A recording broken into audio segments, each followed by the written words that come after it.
A distracted millionaire on the phone buys ice cream for his 2-year-old son at the airport without reading the ingredients. Minutes later, the worst nightmare becomes reality. The boy starts choking, his face turns red, and he cries out for help while everyone watches, but no one moves.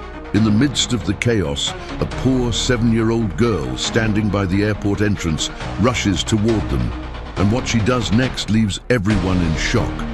The shrill ring of the phone seemed to pierce the white noise of the airport terminal, an anchor holding Arthur to his world of business, even as little Leo tugged at the hem of his linen trousers.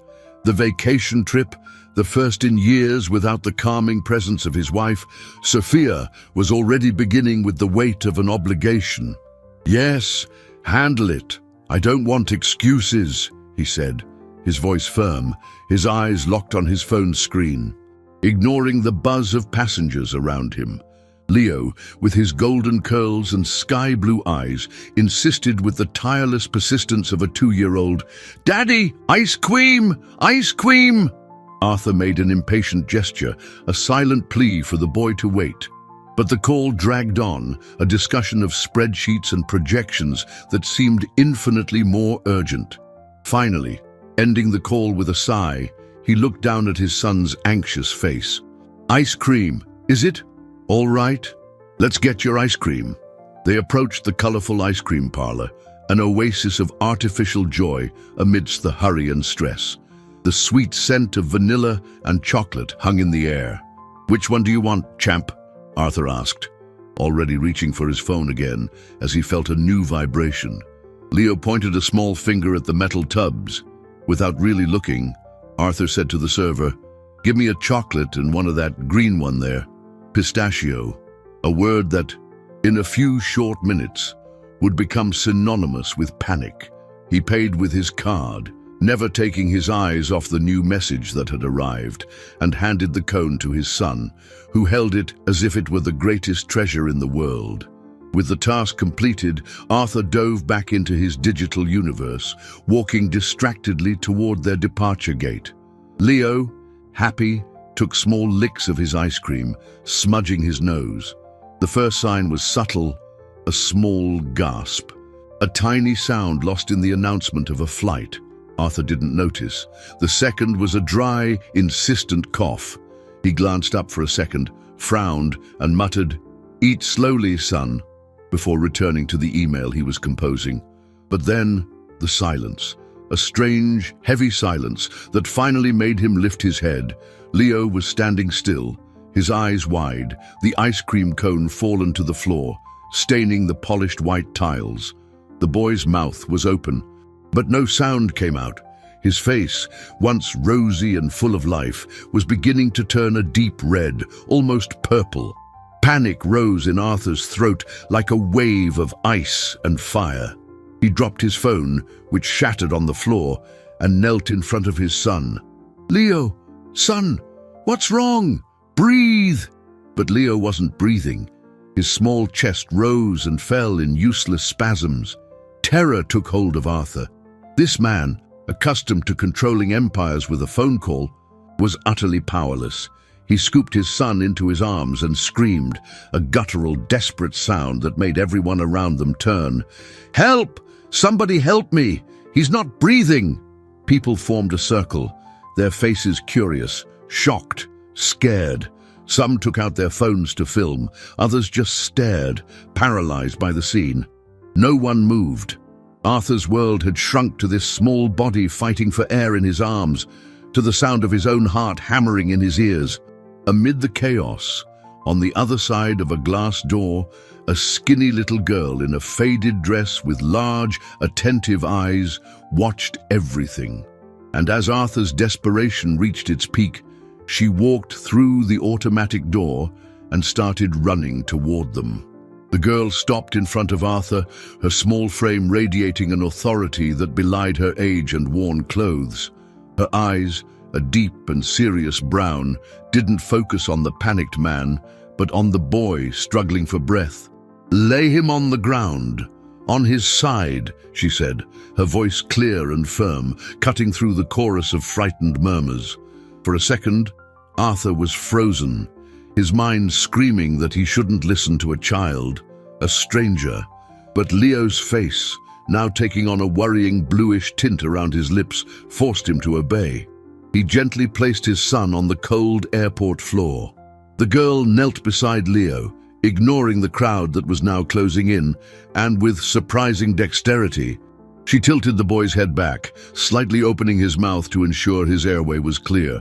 "Don't give him water, ever," she instructed, looking at Arthur with a severity that made him feel like the smallest of men. Arthur, on his knees, felt cold sweat trickle down his forehead. Shame consumed him.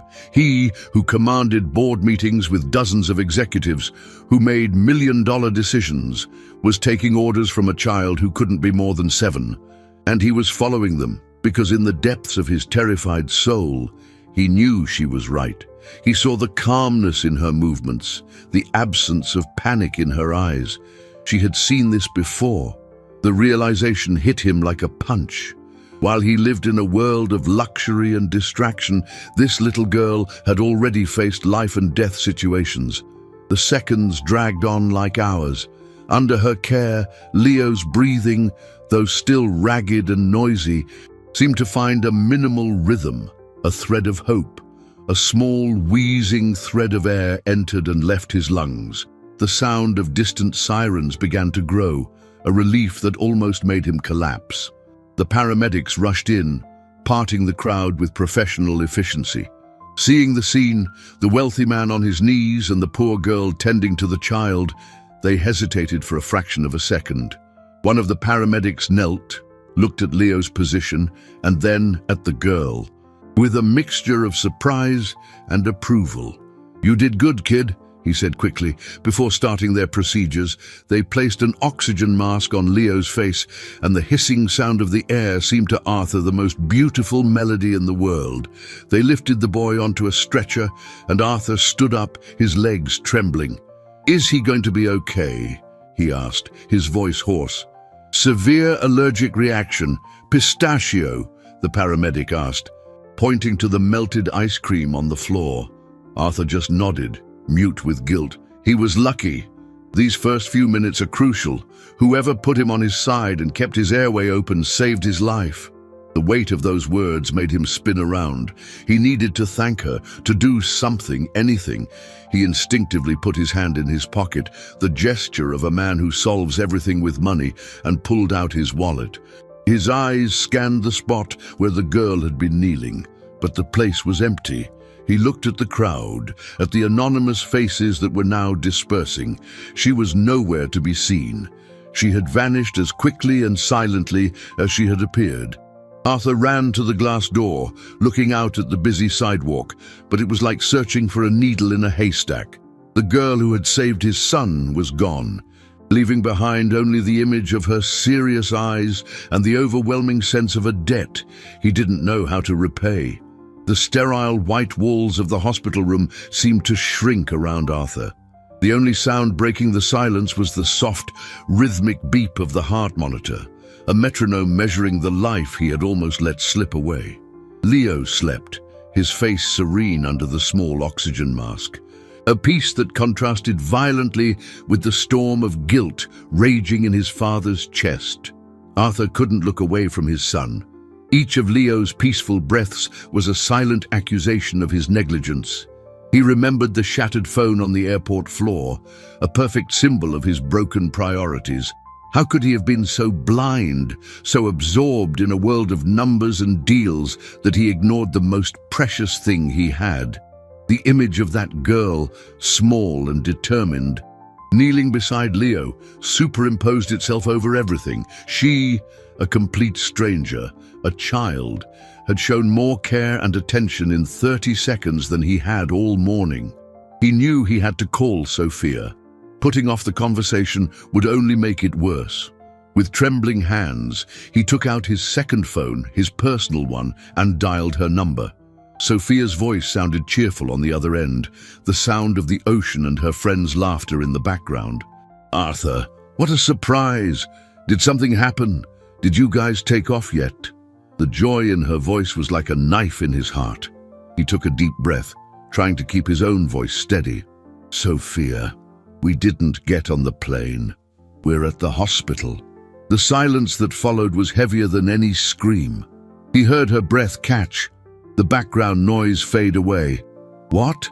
What happened to Leo? He told her everything, not sparing the details of his own distraction. His failure. He told her about the ice cream, the panic, and about the girl. His voice broke at the end. He expected recriminations, anger, but what came was a choked sob. "Is he okay now? Really?" "Yes, the doctor said he's going to be fine. He's sleeping." "Thank God," she whispered, and he could feel the relief and pain mixed in that simple phrase. "I'm catching the first flight back." After hanging up, Arthur felt a new kind of determination solidify within him. The guilt was still there, a tight knot in his stomach. But now there was something more, a visceral need to find that girl. It wasn't just about thanking her anymore. It was about fixing something within himself. It was about understanding how a child, living a life he could barely imagine, possessed a wisdom and courage that he lacked. Finding her became a mission, the only thing that could, perhaps, begin to atone for his colossal failure as a father. But how? He didn't know her name, where she came from, nothing. She was a ghost. His businessman's instincts, dormant from the panic, finally kicked in. There was a way. One way. The airport security cameras. He couldn't just ask for the footage. He needed someone with access. Someone who could act quickly and without red tape. He called his head of personal security, an ex-cop named Donovan, a man who knew how to navigate the city's labyrinths. "Donovan, I need a favor. Urgent. I'm at the hospital with Leo. He's okay, but I need you to get the security footage from the main terminal. From today, around 10 a.m. Donovan, used to unusual requests, didn't question it. "I can get it, but it'll take some time. I'll need a good reason to justify the request. The reason is that a little girl saved my son's life, and I need to find her." The pause on the other end of the line was brief. "Understood. I'll see what I can do." Hours later, with Leo still asleep, Arthur's phone rang. It was Donovan. "Boss, I got it. It's incredible what the kid did. I saw her on the footage. She went out the main entrance, ran down the sidewalk and got on a bus. The number 217. The camera caught it clearly." Arthur's heart raced. "Great. What's the route?" Donovan's answer came with a hesitation Arthur rarely heard. "That's the problem. The end of the line for that bus is Hopewood." The name Hopewood rang in Arthur's ears with a bitter irony. To him, the place was an unknown labyrinth, a blur on the city map he only knew from negative news headlines. The image his mind painted was of narrow streets, dangerous alleys, and a reality light years away from his penthouse overlooking the park. The hesitation in Donovan's voice confirmed his worst fears. Going there alone would be reckless, almost insane. But the image of Leo sleeping in the hospital bed and the memory of that girl's courage overrode any fear. He couldn't just send someone, delegate this task. This was a personal debt, a path he had to walk on his own. The next morning, after Sophia arrived at the hospital, taking over the vigil beside Leo with a look that mixed relief and a deep sadness he knew was directed at him, Arthur made his decision. "I'm going to find her," he told Sophia, who just nodded, her eyes too tired to argue. Arthur swapped his expensive suit for jeans and a simple shirt, an attempt to blend in, though he knew it was futile. He looked like a tourist in his own city. He drove his luxury car only to the edge of the neighborhood, where the paved streets gave way to a tangle of cracked asphalt and dirt paths. He left the car in a makeshift parking lot, feeling the curious stares of the locals weighing on him. Every step into the community was like crossing an invisible border. The air was different, thick with the smells of home cooking, damp earth, and a cacophony of voices, music, and children playing. The houses, colorful and stacked on top of each other, seemed to defy gravity. He had no plan, Only the photo Donovan had managed to pull from the security footage, the girl's serious face, her large, focused eyes. He started walking, showing the photo on his phone to people he passed. The first reaction was always the same: suspicion. A well-dressed man, clearly an outsider, looking for a child, faces closed off, answers were monosyllabic. Don't know her. Never seen her. He stopped at a small grocery store. The owner, an old man with a grey mustache, looked at the photo and then at Arthur, his eyes narrowed. "What's a man like you want with a kid from around here?" The question was direct, loaded with fierce protectiveness. Arthur knew he had to be honest. "She helped my son. He got really sick at the airport, and she saved him. I just want to thank her." He spoke with a sincerity he wasn't used to using in his negotiations, a vulnerability that disarmed the old shopkeeper. The man sighed, his gaze softening slightly. "I know who she is. That's little Lena, lives with her younger sister, Maya. Their mother took off a while back." The information hit him hard. Lena wasn't just a hero, she was carrying a burden no child should ever have to bear. The shopkeeper gave a vague direction, pointing up a steep alley. "Their place is the blue one, near the big maple tree. But be careful. The neighborhood doesn't like strangers asking questions." Arthur thanked him and followed the path. The air grew thinner as he climbed. Finally, he saw it. A small house, made of wood painted a faded blue, with a tin roof. The door was ajar. He hesitated, his heart pounding. What would he say? How could he offer help without seeming arrogant or patronizing? He knocked lightly on the door. No sound. He knocked again, a little harder. He heard the sound of shuffling feet, and the door opened slowly. A smaller version of Lena appeared in the gap. The girl, pale and with dark circles under her eyes, coughed, a dry, weak sound. It was Maya, and behind her, emerging from the dim interior of the house, was Lena, her eyes widening in recognition and alarm. Before Arthur could say a word, she glared at him. "What are you doing here?" The hostility in Lena's voice was a wall of ice. Her thin arms crossed over her chest, a defiant gesture that made her look older and stronger than she was. She gently pushed her sister back, positioning herself as a shield between Maya and the stranger at the door. Arthur, caught off guard by the cold reception, felt his rehearsed words vanish. He had expected surprise, maybe even a little curiosity, but not this cutting mistrust. I came to thank you," he stammered, feeling clumsy and intrusive. "My son, the boy at the airport, he's okay because of you. I wanted to—" He trailed off, unsure how to continue. Offering money suddenly felt crass, an insult to this child's dignity. "You don't have to thank me. I just did what had to be done," Lena replied, her voice low but firm. She started to close the door. "Wait," Arthur said, taking a step forward. "Please, my name is Arthur. I'd really like to do something for you. Anything." Lena's eyes sized him up. A cold, calculating assessment he usually only saw in business adversaries. She glanced at her sister, who coughed again, a sound that echoed in the small, poorly lit shack. That sound seemed to crack Lena's armor for an instant. A flicker of worry, of exhaustion, crossed her face. "We don't need anything," she said, but her conviction wavered. Arthur saw his opening. "Your sister, she doesn't sound well. I can help. I know doctors. I can take her to a hospital." The mention of hospital made Lena recoil.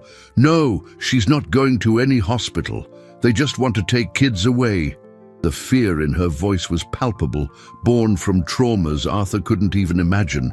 He realized he was handling this all wrong. This wasn't a problem money or influence could solve directly. It was a matter of trust, and he had none. "Okay," he said, holding up his hands in a gesture of peace. "No hospital. But maybe I could bring a doctor here, or at least some medicine, food." He glanced inside the shack. The poverty was stark in every detail. The bare concrete floor, the sparse and old furniture, the absence of almost everything he considered essential.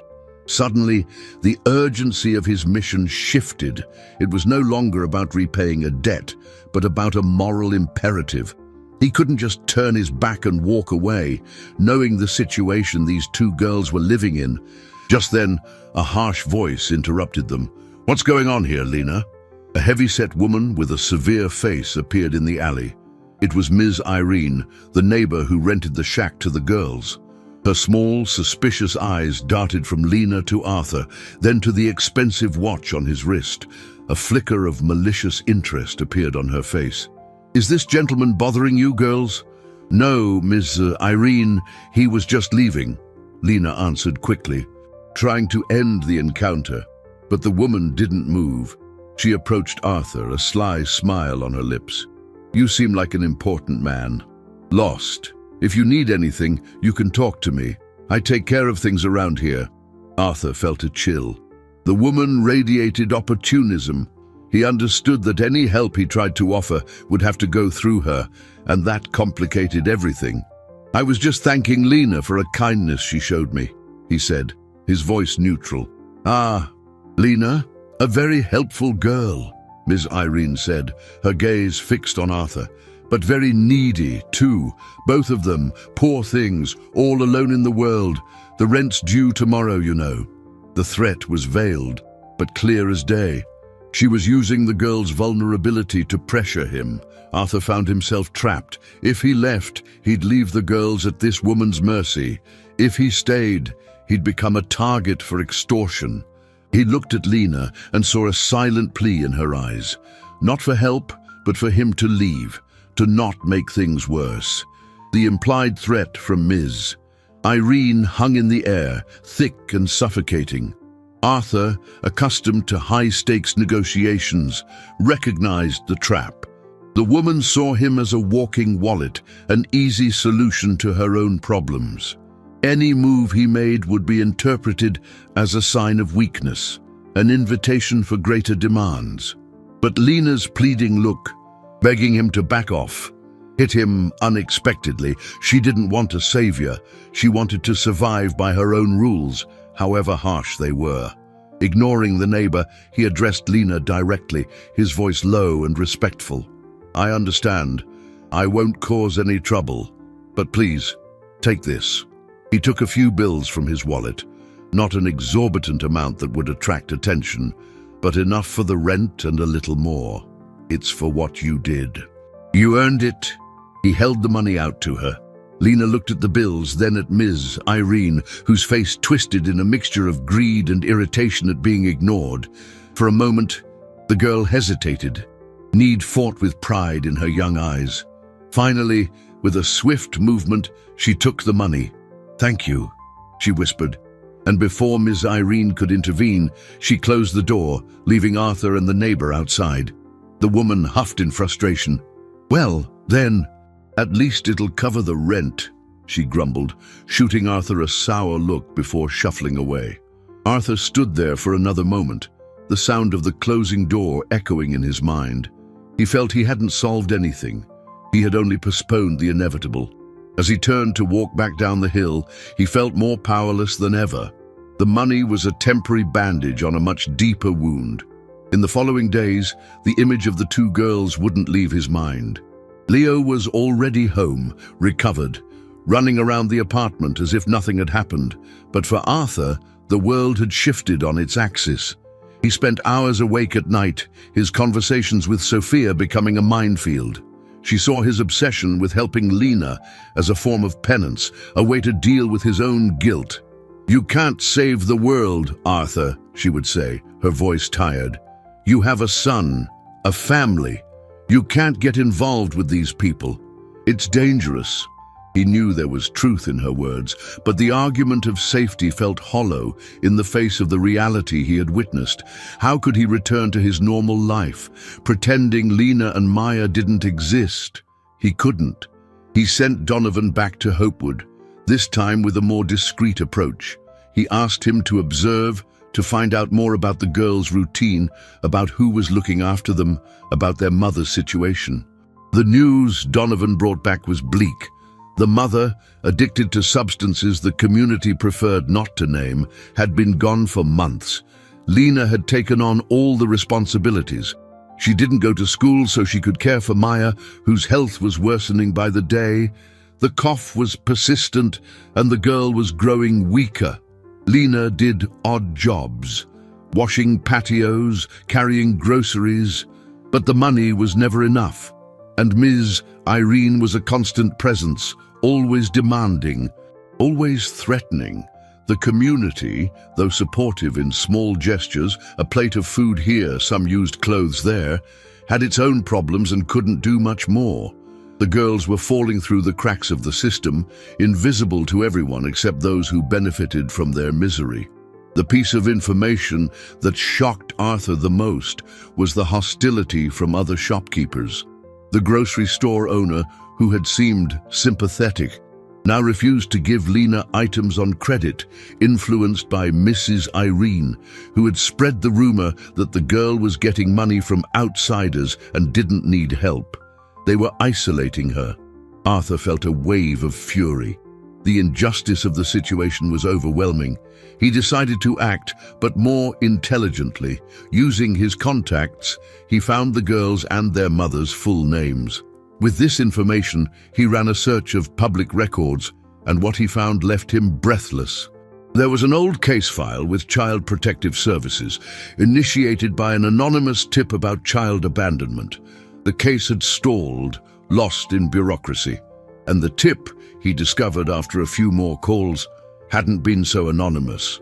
There was a name registered as a witness, someone claiming to be concerned for the children's well-being. The witness's name was Irene Mendez, the same Ms. Irene. She wasn't just exploiting the girls, she was building a case to have them removed, likely to get the shack for herself.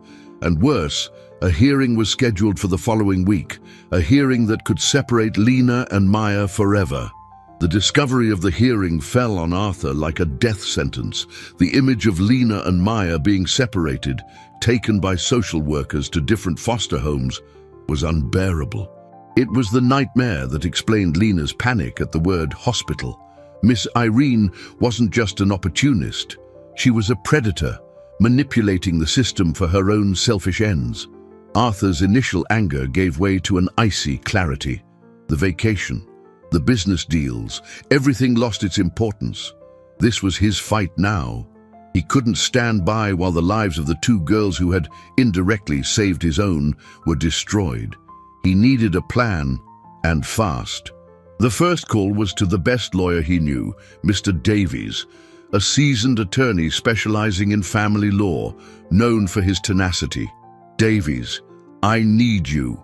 It's a pro bono case, but it will be the most important one of your career, Arthur said, the urgency in his voice leaving no room for refusal. While Davies began to dive into the case's bureaucracy, Arthur knew the legal battle wouldn't be enough.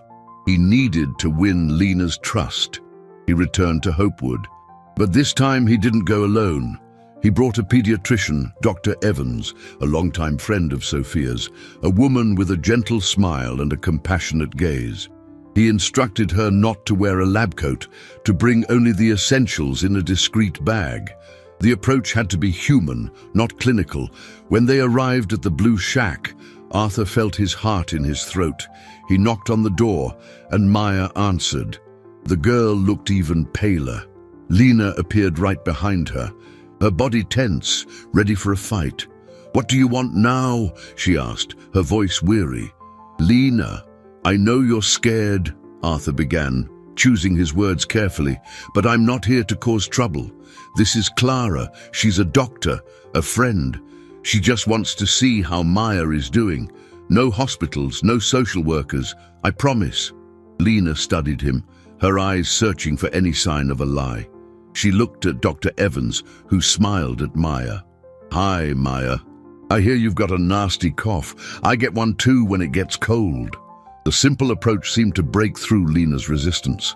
She looked at her sister, whose breathing was audibly labored, and she relented. With an almost imperceptible nod, she let them in. The inside of the shack was even more precarious than Arthur remembered. Dr. Evans sat on a wooden crate and started talking to Maya, treating her not as a patient, but as a child.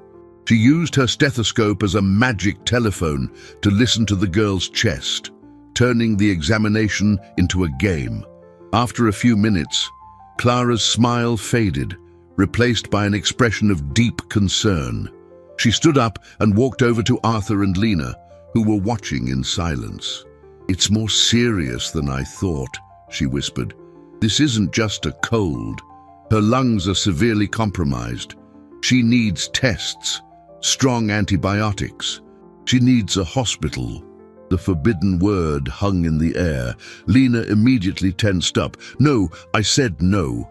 "Lena, please listen," Clara said, her voice gentle but firm. "If she doesn't get the right treatment, she could get much worse. I'm not talking about taking her away from you. We can find a way. Arthur can make sure you stay together." Arthur stepped in, his voice filled with sincerity. "Lena, I give you my word. No one will separate you. But Maya needs help. The help I couldn't give my own son that day, but that you gave him. Now let me help your sister." A quick, painful flashback hit him. Leo, his face blue, fighting for air. He looked at Maya, seeing the same silent desperation in her eyes. The decision was Lena's.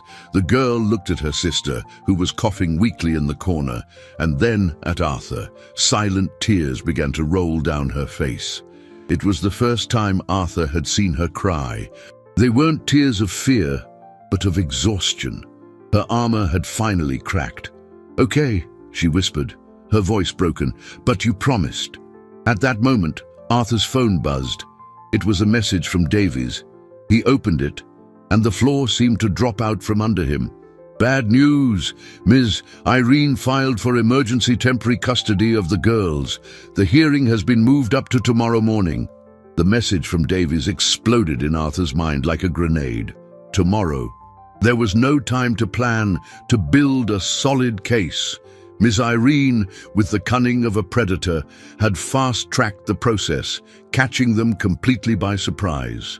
Lena's silent crying intensified, turning into sobs that shook her small body.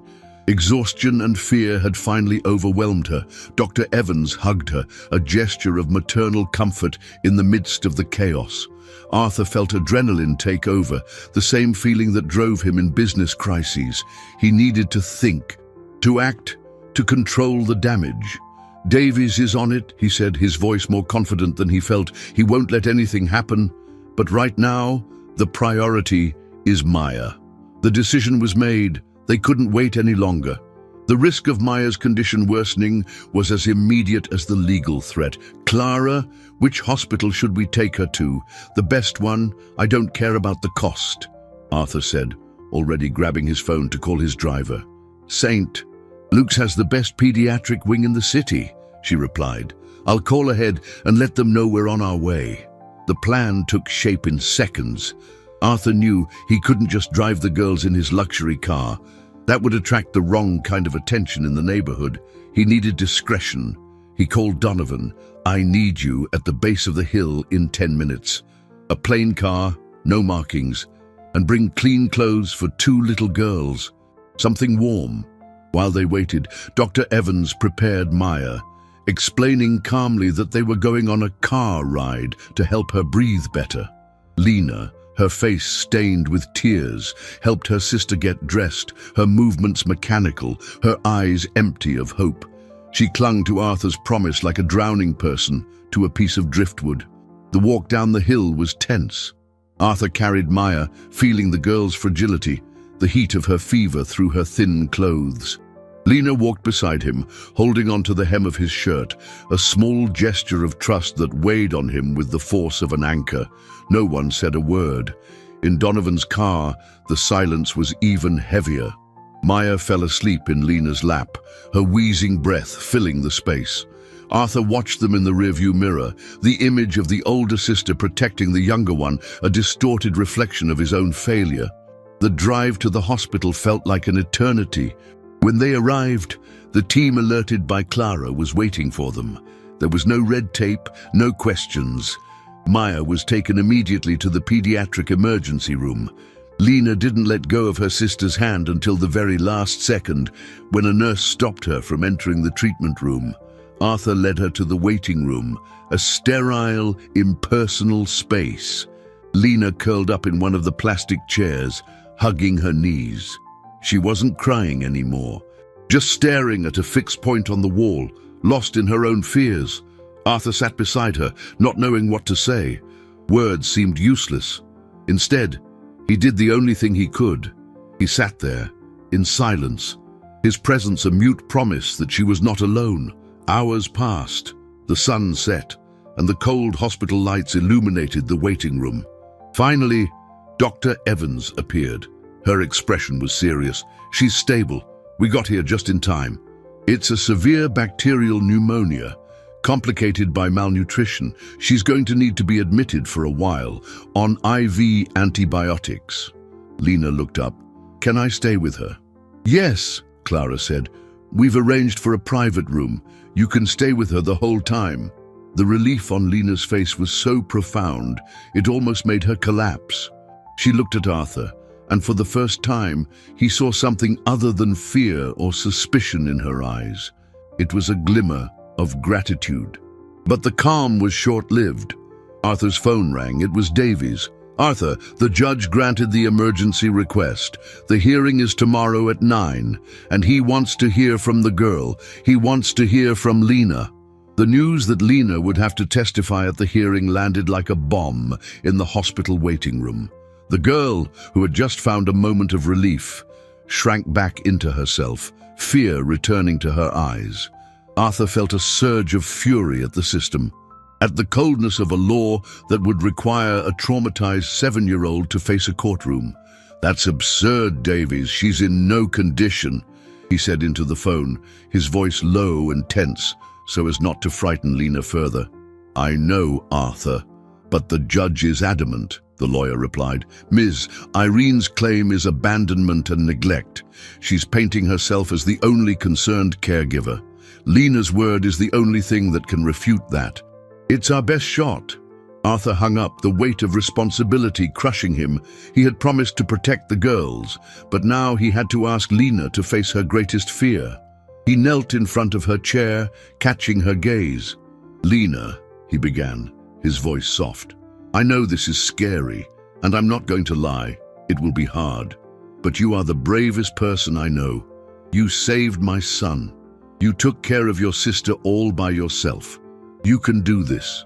She just shook her head, tears welling up again. "They're going to take me away from Maya," she whispered, the phrase that was the root of all her fears. "No, they won't," Arthur said with a conviction he needed to feel as much as she did. "I will be there with you. Mr. Davies, the lawyer, will be there too. We will not let that happen. You just have to tell the truth. Tell them how you take care of your sister, how much you love each other. No one can fight against that." He saw the doubt in her eyes, the internal battle between terror and a small spark of determination. The mention of her sister seemed to steel her resolve. Caring for Maya was her compass, her reason for being. The night was long and virtually sleepless. Arthur arranged for everything, new clothes for Lena, food, and ensured the hospital room was comfortable. He and Sophia took turns. While one stayed with Lena, the other went home to see Leo, a silent changing of the guard marked by tense glances. Sophia, despite her initial reservations, was now fully invested. Seeing the situation up close, the fragility of Maya and the strength of Lena had broken down her defenses. She talked with the girl, not about the court, but about simple things, about drawings and favorite colors, trying to create a small bubble of normalcy in the middle of the hurricane. In the morning, the tension was palpable. Lena barely touched her breakfast. Dressed in a simple new dress and flats, she looked even smaller and more vulnerable.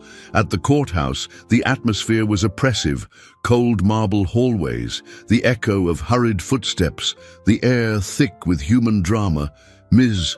Irene was already there, sitting on a bench with an expression of false pity, accompanied by a slick, low-rent lawyer. When she saw Arthur and Lena, she shot them a venomous look. Davies met them at the entrance, a middle-aged man with a reassuring face and intelligent eyes. He knelt to speak to Lena. "Hello, Lena. My name is Alfonso. I'm on your side. I just want you to remember one thing in there. Just tell the truth. It's your most powerful weapon." The courtroom was small and intimidating. The judge, a stern-looking man, peered at them over his glasses. The social worker present in the room had a tired, almost indifferent expression. The hearing began. Ms. Irene spoke first, her voice tearful, a performance of concern. She painted a picture of abandonment, of two children left to fend for themselves, implying that Lena was incapable of caring for her sister. Arthur felt his blood boil. Then it was Lena's turn. She walked to the witness chair, her little legs barely touching the floor. The judge leaned forward. "So, young lady, tell me, is it true that you and your sister live alone?" Lena looked at Arthur, then at the judge.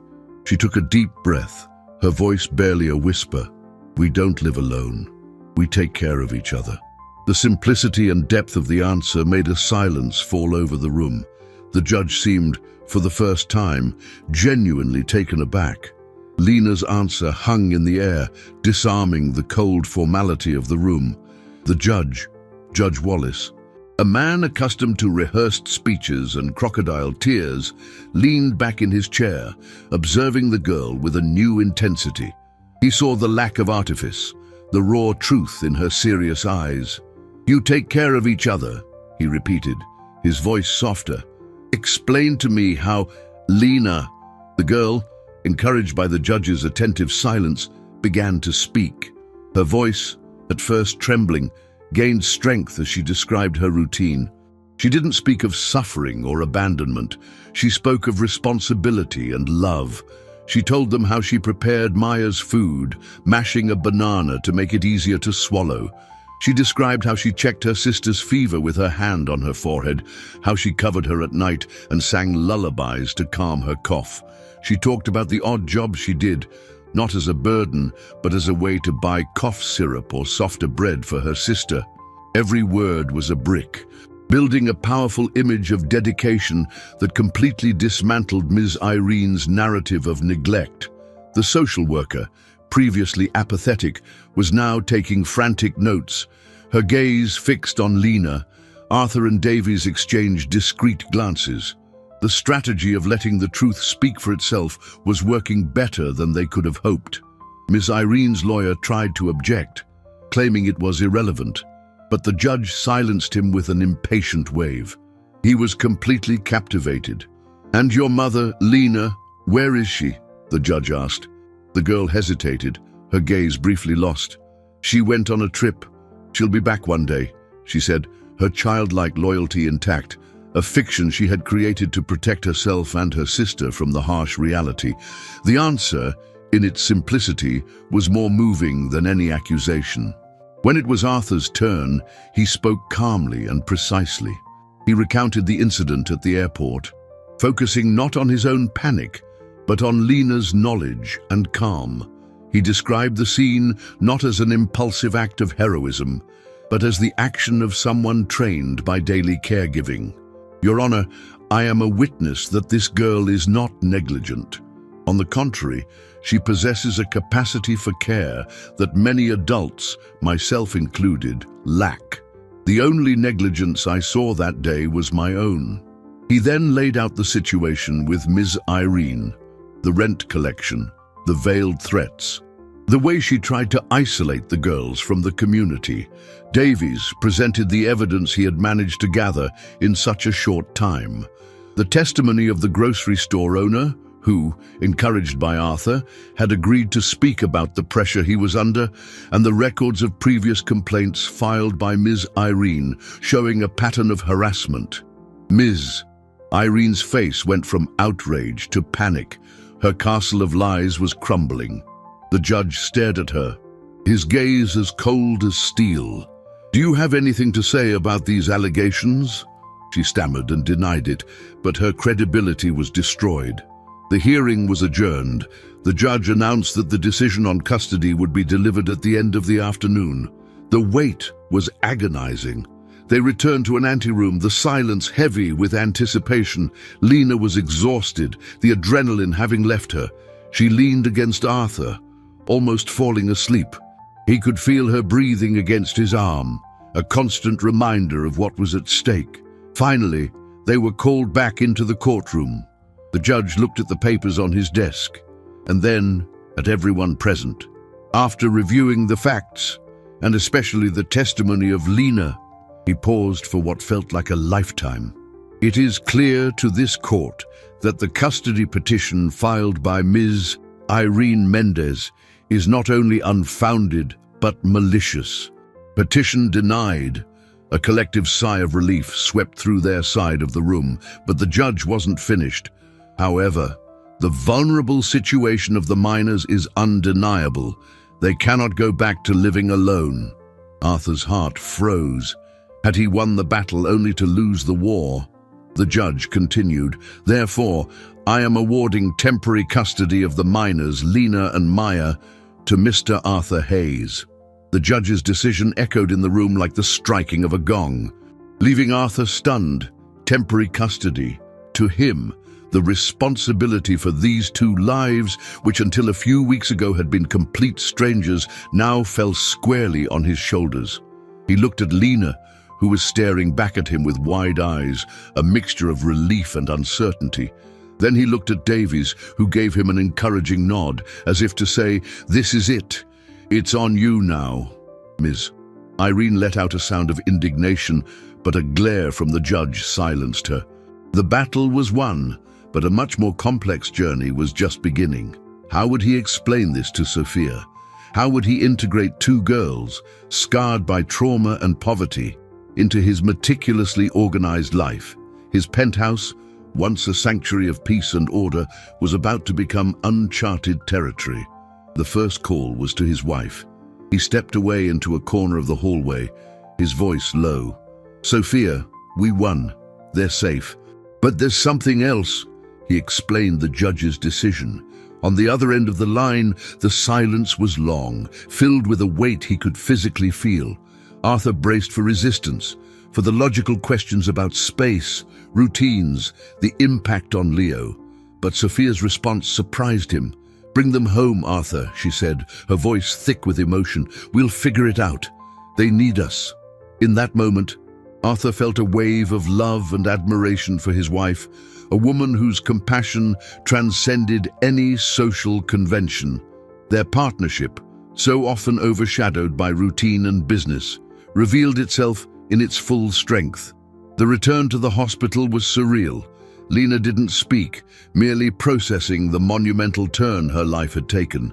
The idea of a home that wasn't the little blue shack was abstract, almost frightening. At the hospital, they told Maya, who was still weak but now breathing more easily.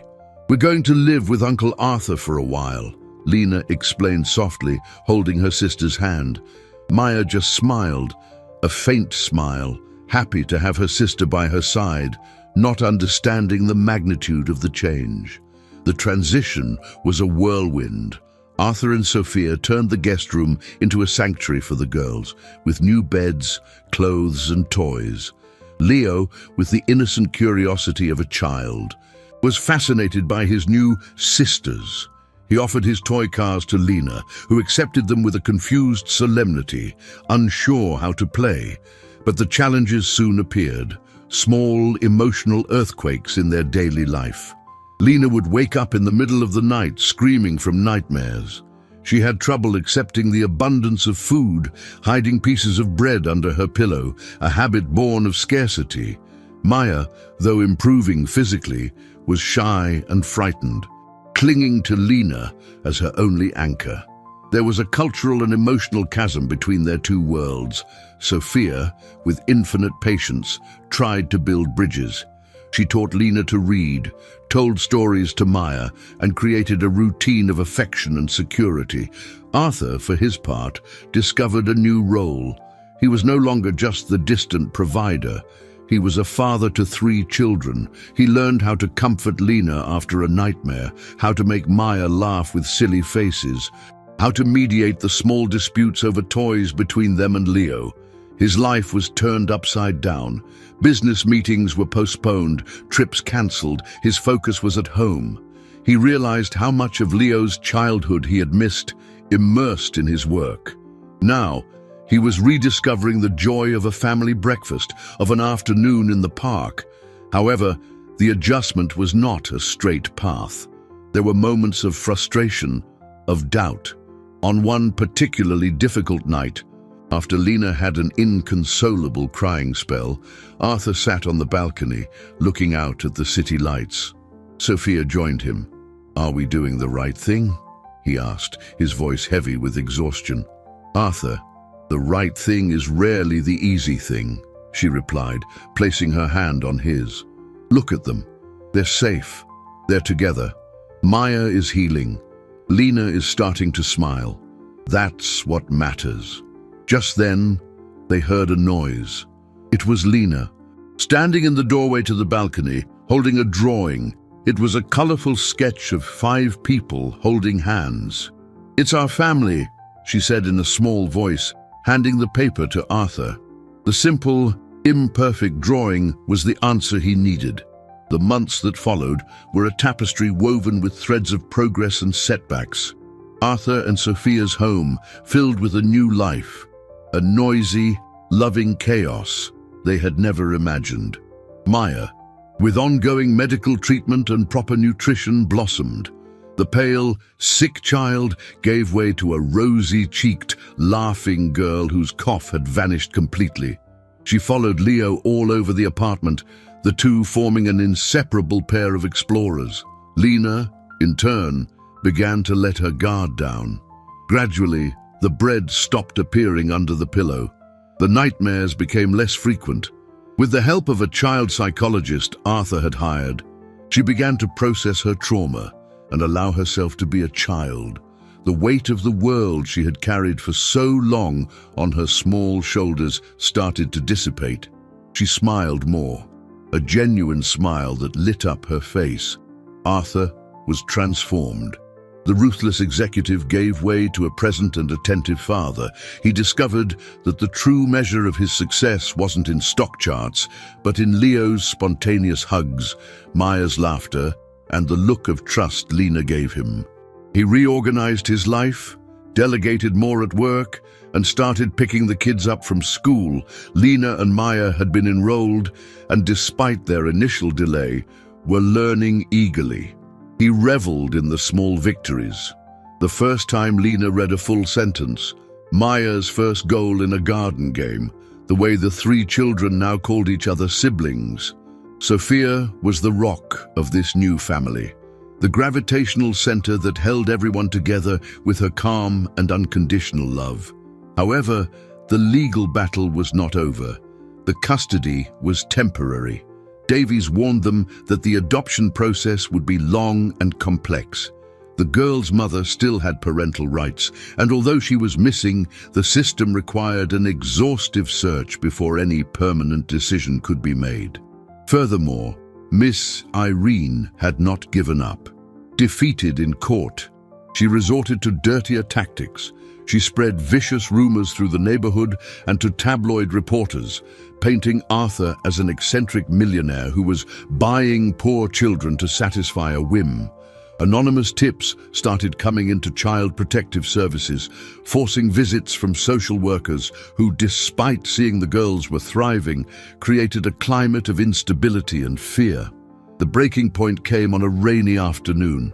Arthur was in his home office, reviewing some documents, when he got a call from Davies. The lawyer's voice was grave. "Arthur, they've found their mother." Arthur's heart stopped. "Where? How is she?" "In a shelter downtown, and she wants her daughters back." The news hit him like a punch to the gut. All the progress, all the security they had built seemed about to crumble. Legally, the mother had preference. The thought of ripping Lena and Maya from this safe environment and returning them to a situation of uncertainty and neglect was a nightmare. That night, The atmosphere in the house was heavy. Lena, with the sharp intuition of someone who had always lived on high alert, sensed something was wrong. "Did something happen?" she asked Arthur as he tucked her into bed. Arthur looked at this girl who had become his daughter in every way but on paper, and his heart broke. He couldn't lie to her. "Lena, they found your mother." He saw the whirlwind of emotions in her eyes, a flicker of hope, quickly replaced by fear and an old sorrow. "Is she going to take us away?" she asked, her voice a thread. Arthur hugged her tightly. "I won't let that happen. I promised you that no one would separate you, and I promised I would take care of you, and I will keep my promises, no matter what it takes." In that moment, he knew there was no turning back. He would fight with everything he had, risking his reputation, his fortune, his peace, to keep this family together. The final battle was about to begin. The final hearing was scheduled. This time, the atmosphere at the courthouse seemed even more charged. Arthur, Sophia, and Davies sat on one side, a united front of anxiety and determination. On the other side sat the girl's mother, a frail and worn-out figure, next to a public defender. Lena and Maya were not present. Davies had insisted they be spared this confrontation. The mother, named Celia, looked lost, her eyes hollow and tired, her skin marked by a hard life. She didn't look like a villain, but a victim of her own circumstances, which made the situation even more painful and complex. Judge Wallace presided again, his face impassive. He heard from the mother first. Celia spoke in a low, hesitant voice. Telling her story, she spoke of a life of broken promises, bad choices, and the addiction that had consumed her. "I love my daughters," she said, tears streaming down her face. "I know I messed up, I failed them, but I'm trying to get better. I'm in a program. I've been clean for 2 months. I just want a second chance. They're all I have." The plea was moving and genuine. Arthur felt a lump in his throat. There was no malice in Celia, only deep pain, but love. He knew he was sometimes not enough. Davies then began his argument. He did not attack Celia. On the contrary, he spoke respectfully of her struggle. But he presented facts. He showed Maya's medical reports, detailing the state of malnutrition and pneumonia that had nearly killed her.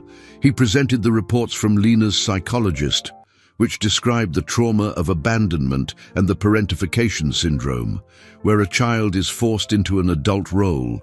He showed pictures of the girls' lives now, healthy, happy, integrated into a school and family routine. "Your Honor, no one here doubts the love Ms. Celia has for her daughters," Davies said, his voice firm. "But what is at stake is not the past, nor even good intentions for the future. What is at stake is the well-being and stability of 2 children who have already suffered the unimaginable. The bond they have formed with Arthur and Sophia is not just emotional. It is vital. It is the anchor that has allowed them to begin to heal their wounds." The judge then asked to hear from Arthur. He stood, not as the powerful businessman, but as a father. He didn't talk about what he had given the girls. He talked about what they had given him. "They taught me what's important in life," he said, his voice thick with emotion.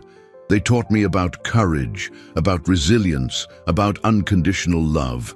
They saved my life in a much more profound way than Lena saved my son that day. They gave me a real family. To take that away from them now would be the greatest cruelty of all." He looked at Celia, not with anger, but with compassion. "I understand your pain, and I want you to know that whatever happens, your daughters will never stop knowing that you love them. I will make sure of it, but their home, their safety, is with me now." The judge called a recess to deliberate. The wait was the longest of Arthur's life. He held Sophia's hand tightly, both of them praying in silence. Finally, they were called back in. Judge Wallace looked at everyone in the room, his face revealing the difficulty of the decision. "This is one of the hardest decisions I have ever had to make. On one side, we have the biological right of a mother seeking redemption. On the other, the emotional stability and well-being of two children. He paused for a long time, analyzing all the evidence and putting the best interests of the minors above all else. I hereby order the termination of parental rights. He turned to Arthur and Sophia, and I grant the full adoption of Lena and Maya Hayes to the petitioners. The sound of a sob cut through the silence. It wasn't Celia's, it was Arthur's. He collapsed into his chair, the relief so overwhelming it left him weak. Sophia hugged him, crying with him. The war was over. As they left, Arthur saw Celia huddled on a bench. He walked over to her. "I'm so sorry," he said sincerely. She looked up, her eyes glistening. "Take good care of them," she whispered. "Promise me." "I promise," Arthur replied. "And when you're ready, and they are too, the door will always be open for you to visit." It was the beginning of a new kind of family. Complex and imperfect, but built on a solid foundation of love and sacrifice. 1 year later, the airport terminal looked different. To Arthur, the place that had been a symbol of panic and guilt now seemed like a stage for miracles. The white noise of flight announcements and the buzz of passengers no longer caused him stress. He stood there, holding hands with Sophia, watching his 3 children with a sense of gratitude so deep it was almost painful. Leo, now 3, ran excitedly, pushing a small toy airplane. Maya, completely healthy and full of life, tried to keep up, her laughter echoing through the terminal. And Lena, nearly 9, watched them with a peaceful smile, the old seriousness in her eyes replaced by a glow of contentment. She was no longer the exhausted guardian, but a protective and loving older sister. They were waiting for Celia to arrive. After months of therapy and hard work, she was stable and rebuilding her life. The visits, at first timid and supervised, had become a regular event, an important part of their new family dynamic. Lena spotted her first, waving enthusiastically. Celia smiled when she saw them, a genuine smile, free from the pain of the past. She hugged her daughters tightly, an embrace not of possession, but of pure love and pride. Then she hugged Arthur and Sophia. There was no more awkwardness between them, only a mutual respect forged in the most difficult of circumstances. As they walked to a cafe, Leo stopped suddenly, pointing to the ice cream parlor. "Daddy, ice cream," he said, the same words that a year ago had nearly ended in tragedy. A chill ran down Arthur's spine, a phantom memory. Sophia squeezed his hand, sensing his tension. Lena, noticing her father's look, came closer. "It's okay," she said, her voice full of a wisdom that still surprised him. "We know how to read the ingredients now." At the ice cream shop, the sweet smell was no longer threatening. It was just ice cream. Arthur knelt in front of Leo. "Which one do you want, champ? But no pistachio, deal." Leo pointed to the strawberry. Lena chose chocolate, and Maya picked vanilla. They all sat together at a table, a large, loud, and happy family. Arthur watched the scene, every detail etching itself into his memory. Leo's nose smudged with ice cream. Maya's laugh, the way Lena helped her little sister stay clean, the knowing glance he shared with Sophia. He remembered that terrible day, the man he used to be, distracted, absent, living on autopilot. That man no longer existed. In his place was a father, a husband, a man who had learned that true wealth wasn't in bank accounts or business empires, but in these simple, precious moments. The crisis had broken him, shattered his priorities, and forced him to rebuild himself from the ground up. And in the process, he had found himself. He had found a purpose greater than material success. The journey had been arduous, full of obstacles and pain, but every step had been worth it. He looked at Lena, the little hero who, with one act of courage, had started this entire revolution in his life. She hadn't just saved Leo, she had saved them all. She had saved him from an empty life. He reached across the table and touched her arm. "Thank you, Lena." She smiled, understanding everything that went unsaid in those simple words. The airport, once the stage of his greatest fear, had become the symbol of his new beginning. It was where his old life had ended and his new, richer, more meaningful life had begun. And as the afternoon sun streamed through the glass windows, illuminating the faces of his family, Arthur Hayes felt, for the first time in his life, a complete and absolute peace.